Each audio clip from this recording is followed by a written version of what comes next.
instead, let's start this section with what you've been playing, which is Mario and Rabbids Sparks of Hope, the sequel to Mario and Rabbids Kingdom Battle. Yeah, I've been playing that game. How do you feel about it, Jeremy? I think it's real good.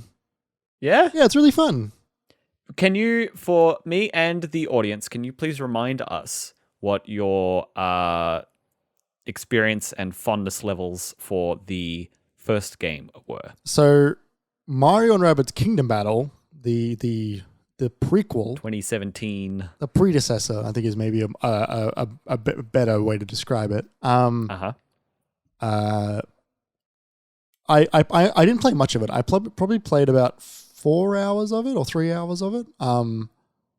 Like got through all the tutorials and stuff. I got into the main game. But like when I bought it, I was just playing other games at the same time, and I probably shouldn't have bought it when I did. And so I just didn't fall into it because I was also playing other stuff at the same time. I remember enjoying it, but I didn't think it was like it didn't pull me away from the other games that I was playing. And that's not to say that I wouldn't have if I kept going, but I just pretty much started it at the wrong time. This one I'm enjoying a fair bit more, actually. So for those who don't know, it is a tactical RPG, which is hilarious because it's a Mario and Rabbids game. We have a cast of similar characters. Similar to XCOM. Yes, very similar to XCOM. So you, the structure of the game is you have a cast. You've got a group of friends.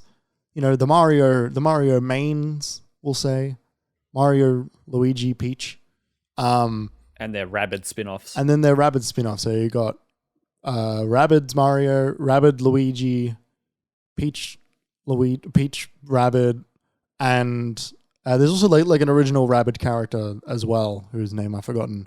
She's like There's Rosalina too, right? Yeah, but I haven't seen her yet. Like she's in the game, but like she hasn't popped up yet for me.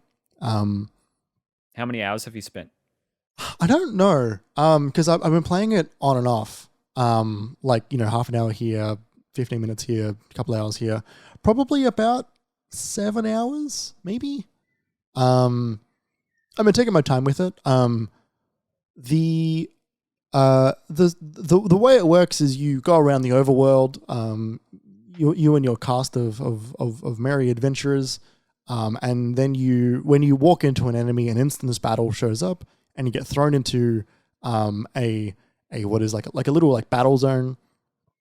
And it used to be grid based. Now it is no longer grid based. Now it is just free to roam, to walk around within an area. And you've got action points, and you've got like basically like an attack phase where you can move your little dudes around. You attack the enemy through, like, similar to what XCOM is. So like every attack has got like a radius and like damage numbers, and cover still works the same as it used to, but it's just a little bit more you just like magnet to it now, as opposed to having to like go into a grid.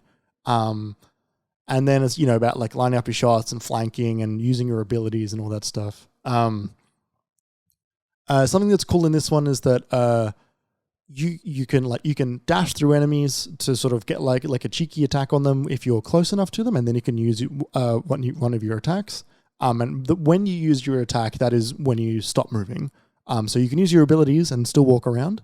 But the moment you use your attack, you are then locked in place until the end of the turn. You can also run around and jump off of each other to then gain more distance. So you basically, one of you launches the other one in the air, and then you can glide a little bit further than you usually would be able to if you were just running around. There is experience, there is skill points, there's skill trees, and they're all pretty basic. There's like 4 small trees per character. And currently I've got 3 members in my party. I'm not sure if that gets increased to 4 later on, because it did start off with only 2, and then I gained a 3rd slot, which I thought was interesting. That was a good way to sort of bring you into the combat slower than what you like, cleaner, tutorialize a little bit more, not overload you with everything. Just reduced complexity. Yeah. And yeah, like Mario's got like all the all the characters got different weapons. You know, Mario's got like dual blasters, and Rabbid Mario has got like big gloves. Also, Rabbid Mario, I forgot, is like an Italian plumber, like an Italian American, like, hey, how you doing? Like kind of like a New York guy, which is very funny. He's one of the funniest. Is it still weird to see Mario with guns? I'm getting more used to it now. It is a little bit odd at times, mostly because when you use your ability, this kind of like flashy cutscene plays every time, which you can skip every time you want to play it. But like it's about 3 seconds, and at 3 seconds of like this like Mario in like this like darkness dimension, and he's like holding his guns and he goes like that with him or something like it's like, and there's like this like really serious thing, and one of Luigi's powers is his like really intense stare, which I think is a reference to the Mario Kart meme that came out of Luigi doing his death stare. Where he like death stares the camera. I don't remember if that was the original game or not, but I feel like it's a reference to the Mario Kart thing. If not, that's my headcanon. And yeah, there's something that is new to this game, I believe, is that you can then there are like these the little stars from Mario Galaxy. They're in this as Rabbid versions.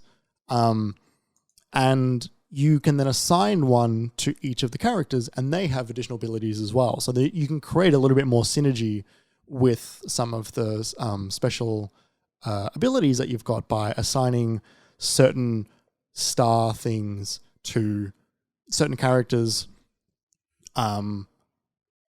to get to that makes your team feel a little bit more cohesive, and like I said, create a little bit more synergy across your team members. None of the team members I think are very bad. I think they're actually all quite fun and all have a good use. So it's more about like how you want to approach battles, I guess.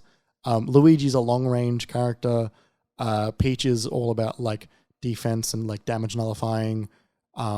Mario's like the all rounder as he always is, but Rabbid Mario is all about like damage per turn, but on a very short range. They're all quite fun. I'm finding the game quite easy, at least at the moment. I've only lost a battle once, and that was because I accidentally entered a battle that is much higher level than what I was by mistake. And then I came back a few hours in game later, and I got it down pretty well. There's also different win conditions. Some battles are defeat all the enemies. That's the pretty standard one. Sometimes they are like get a character to the end of this zone, and you've got to kind of just run a gauntlet. Some of them are just survive 8 turns or so, and there'll just be an endless stream of enemies coming at you, and you just got to get one of the characters to survive at the end.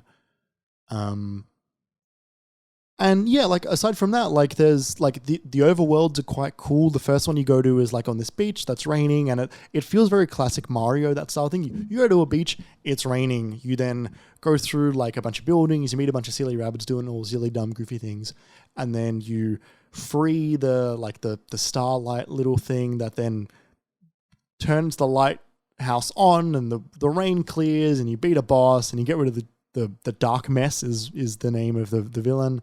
And then Dark Mess. Yeah, right. And then the world is sunny again, and so more things are then open to you to explore this little zone to you once more. It's funny exploring. That's cool. Yeah, like it's cool. It's good. It's funny exploring a Mario zone knowing it's not a platforming area, because you don't jump in this game. There's no jumping. Right, until you're in battle and then you jump on your friends' heads. Yeah, and it's all about enemies and attacking at that point, which is funny. So yeah, it is interesting exploring these worlds, and it's all ramps, right? It's all ramps and ladders. Yeah, and stairs. And... Yeah. What I did find interestingly enough was what the equivalent to a Captain Toad's treasure tracker. Captain Toad's treasure tracker? That's what I think it is, treasure tracker. I entered a world... Captain Toad treasure tracker. Yeah, I entered a world that is that. And there are enemies running around, and you got to explore what is essentially a Captain Toad level. That's bizarre. It's kind of neat. They're kind of playing off a lot of different Mario trips, right? You know, they're doing the galaxy stuff. They're talking about Rosalina, you know, having all the star bits and going different worlds and all that stuff. It's all about like some intergalactic like force that wants to ruin stuff. Go I don't know. on. Look, it's a Mario story, right? Like, who cares? Graphics wise, it's really fun. It's really nice to look at. It's not like the most graphically impressive world. Like, I'm not having like, oh my god moments like I was like in Odyssey at some points. But like it's good. It's nice to look at. I'm finding the music to be a little bit like nothing. Didn't Grant Kirkhope do this one?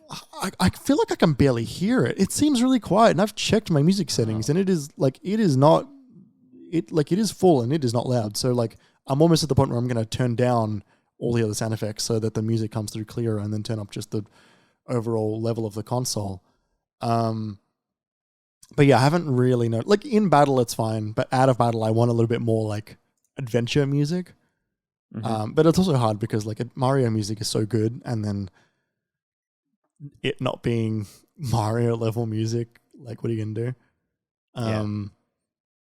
You can put different skins on weapons, which is fun. Yeah, I don't know. Like it's just a fun, cool game. I feel like I have to play it in bursts of 2 hours at maximum. Right. Because get a bit over it. A little bit. I wonder if I won't if I turn it up a little bit. Because a lot of it is like I can see a couple turns ahead. And it's just about like executing it, and like it takes no small amount of time sometimes. But it hasn't been too complex for you though. Not yet, no.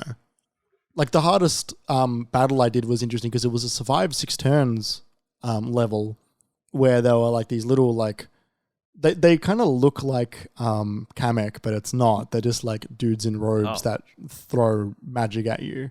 And like they're like Rabbids' original villains. And a bunch of Goombas who have got steel like cooking saucepans on their head.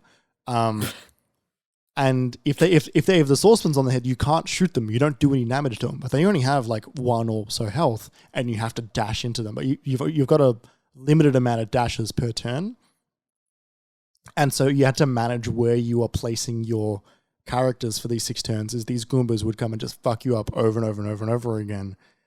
And if you dash into them, you tip them upside down. You can pick them up and just throw them like out of bounds and kill them that way. That took a little bit more of my brain to sort of like, okay, like this is different. Like, how do I work this puzzle? Yeah, no, like it's cool though. I'm having a very fun time with it. The writing is silly and it is goofy and whimsical in a way that I'm enjoying. There is fun. Go back to an area inside of this level that you've been to prior now that you've got a key and stuff. And, you know, collecting coins and doing side quests for some of the Rabbids will get you, like, planet-specific currency, which you can then take to the shop to buy planet-specific coins. It's a really fun game. Great. I don't really have any major complaints. I do wonder if kids would not be overwhelmed by how complicated it can be, because, you know, there's status effects, there's...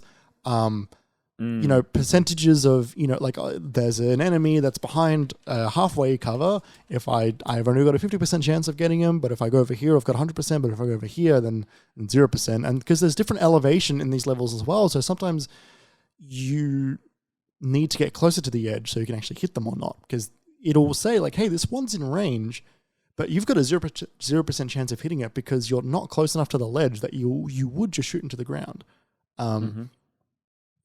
Or like some of the status effects, which is like if you get hit by a fire infused bullet, for example, you do the run around like the like and then you like, and it makes whoever gets hit run randomly around, and then they might be out in the complete open and they can get fucked when that happens. Right. So I do wonder if that's a little bit overwhelming for like young kids. Especially considering that it's like a G or PG game and it's got Mario and Rabbids on the front, they might be a bit overwhelmed by it all. Yeah, I mean, I always felt that was like a potential for happening. There was a potential for that happening with the first Mario and Rabbids game. Like really, you guys are bringing XCOM to the 8-year-olds. Interesting. Yeah, I think for 10 to like maybe 10 to 12 and above, Yeah. I think it's good. There is a lot of reading in the game. Anything below 10, I don't know if they would be able to take it all in a way that would allow them to enjoy the game as much. Yeah. Well, I mean that being said, like kids got into Age of Empires. we always got through Pokemon games and Zelda games. They've hardly ever had voice acting. Sure. But I feel like there are less options in Pokemon. Pokemon handholds you all the way to being stronger. Whereas I just meant in terms of the reading. Sure. But like in terms of like understanding what's going on, like in taking what all the words and numbers mean might be a little bit more than what Pokemon is. Yeah, I mean, something from Kind of Funny that was always funny was that Tim Geddes, when he was growing up, he was so desperate to play the second gen of Pokemon that he imported like Crystal or Gold or Silver from Japan, and it was in Japanese. Yeah, and he just played through that whole game in Japanese. But he was like a 5-year-old kid from America. He didn't know how to do any of that, but he was just so desperate to play that he just kind of pushed through. Yeah, and like look, I guess like kids played, Final Fantasy, like 8-year-olds played Final Fantasy 7 when it came out. So yeah. But yeah, like it's I'm having a very fun time. I'm glad. That's great. You saying that it might be difficult for young kids has reminded me of when I picked up Oracle of Ages, the Capcom Game Boy Color Zelda game, which was very Link's Awakening, Link to the Past inspired, that sort of 2D style. But there were the two games, Oracle of Seasons and Oracle of Ages. And Seasons was meant to be the more combat-focused one, and Ages is more like puzzle-focused. And those 2D games, their puzzles can be quite obtuse. And so I just got stuck in that game, and I never made it past like the second dungeon or something because it was tricky. Yeah, right. So it's just made me think of that in a way. Yeah, I'll be interested to hear if you get through it. I like the idea of something that's just a bit more, not wholehearted. That's the wrong word. It's the wrong way to think about it. But like something that is just unabashedly simple and fun and cute and just the game. Yeah, like I'm glad that this weird partnership that they've got going on between Yubi and Nintendo. Like I'm glad it has yielded not just the one project. Totally. And I enjoy the different the it being different, right? Because it's a very similar game, but it is enough different that I don't feel like I'm just playing the first one. That's cool. And I hope they continue that, right? Like I mean that in a way, like I enjoy seeing them experiment a little bit with this formula. Definitely. Whether or not it's like rewarding, right? Yeah, like whether this one is like the third one, for example, if it's similar, where like you're still walking around in a zone, but maybe there's a little bit more real timeness to it. Like some of the enemies, for example, there's like these big like tiger enemies, like tiger bear things. They will walk around while your turn is going on, but only when they're attacked. Which is kind of an interesting little twist on the formula. So like if you attack this enemy, after you attack it, it will then move while it's still your turn. Not for the entirety of your turn, but it'll walk a certain distance towards you. Which also means that if you use like a move that means when an enemy will move within Luigi's line of sight or whatever, he takes an additional shot. It means you can do that while your turn is still happening, because his ability activates the moment that enemy moves. So you can kind of get a whole bunch of hits in even before you've like finished your turn. Mm-hmm. It's good. Good. It's a fun game. Like I didn't expect it not to be, but it's fun. That's great. Yeah. That's awesome. I sort of had an experience like that yesterday. I'll only touch on this briefly, but when I was playing Fortnite last night, like it was coming after like I hadn't mentioned this to you, but there's this YouTuber I watch, whose videos I strongly copied. This is Tio. And it's sort of where I cut my teeth with editing, was sort of making videos that were like his, but for us, and playing PUBG and Apex, and put out a tweet saying he's looking for a part-time editor on Friday. And so I started going through the sort of supplied material to have a look, see if I wanted to apply for this. And I put a couple of hours in, instead of saying, I think you should do this. You should push to try and do this, even if you don't accept it. If they do offer it to you, I'm like, yeah, no, that's a good point. And I got like 2 hours in, and I started doing like the subtitling, and I'm like, oh, fuck. This takes so long. And point being, I was feeling weighed down by the day, right? Like, sort of, it was out longer than I thought we would be, and I had to do stuff for my passport, and looking at documents, and arranging like dinner, and who was to be doing what, and all of that stuff. And I was feeling bogged down by the day. And I just I got to a point, I'm like, that's it. I've had enough. I'm going to play some Fortnite. And just played like 2 hours. And it was just fun. I totally clocked off in a way that I haven't when playing a game in a long time, if that makes sense. Right. I wasn't thinking about notes for the show. I wasn't thinking about whether I was wasting my time. I wasn't thinking about whether I should be playing something else or like listening to a podcast at the same time. I just let go and have fun. And it sounds like, from your description of Sparks of Hope, it sounds like there's a lot of room to be able to do that with that game. Like it draws you in and lets you just be in that space. Yeah, I mean, yeah. Like, I don't... Not that some games do and some games don't, but it sounds like this is conducive to that. At least it's striking me that way. I think because the combat is quite similar every battle. Like, it's different enough where you're in a different zone and you're fighting like a different group of enemies, even though you're fighting the same ones. Like, there's enough variety between the missions, but enough similarity between the missions that I'm not turning my brain all the way off, but I can cruise through it a little bit. It doesn't require a whole lot of active brain power until it gets to like boss battles or some of like the more tricky specific, like, hey, this is a hard one. You want to play the hard battle? That there's like a level of passiveness that you can take through it. At least in my experience.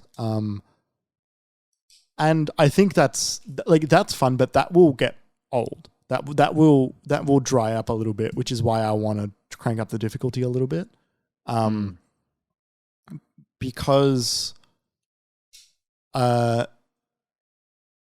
like as a puzzle to be solved, it doesn't have for me, it doesn't have the legs to cruise through. I need a little bit more. It kind of like Doom, right? Like one of the most exciting things about playing Doom is getting good at Doom and then cranking the difficulty up and then matching it again and then cranking it up and then matching it again and fighting against it and overcoming that challenge of like the rhythm and the beats and like that, or like, you know, like the state of flow that people always talk about when it comes to Doom. Like a lot of that comes from you having a like getting into that trance level, right? Where you are connecting with it on a level where you're not actively thinking about it, but you're just doing it. Yeah. But you're not cruising through it. You're engaged and you're making decisions. Yeah, like you're with it at like every moment and every beat.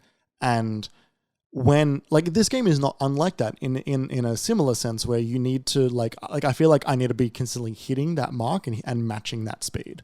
That I don't enjoy playing this game on an easy difficulty. I'm sure some people do. That's what it's there for. Like it's got like I looked at the settings and there's a host of accessibility options in regards to difficulty. You know, like you just want to be invincible, or you want the enemies to be really stupid, or like, you know, you want to only do like 100% accuracy, I think it was one, or something like that, right? Like, whereas like you can sort of like adjust the difficulty how you want it to be. But for me, I like that, like, okay, like let's just keep this going a little bit harder. Let's just keep this going a little bit harder. Like, give me the challenge is for me what makes that game fun. Same with XCOM. Yeah. Like, you know, it's about the best XCOM games I've ever played is when I've just fucking made it, right? By like the skin of your teeth. Fair enough. Well, that's cool. let us know how it goes. Yeah.